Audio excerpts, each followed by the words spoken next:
Donc, notre gros tout mou a été conçu avec des poches de soie remplies de méthylcellulose, un épaississant utilisé dans les shampoings et dans l'industrie alimentaire qu'on trouve sous forme de poudre et qu'on mélange à de l'eau pour obtenir une gelée visqueuse.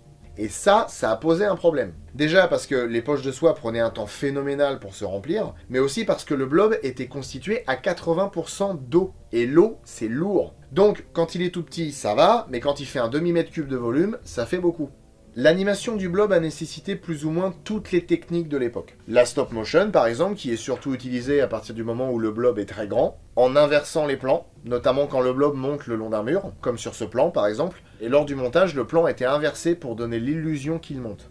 Pour la scène de la cabine en revanche, les techniciens ont fait glisser une grande toile de soie dont les poches étaient pleines de méthylcellulose, et le poids a fait le reste. D'ailleurs, la scène a été faite à 2 échelles. Une à taille réelle, avec en prime le buste du shérif qu'un opérateur faisait glisser dans la gelée blobesque, et une à l'échelle 1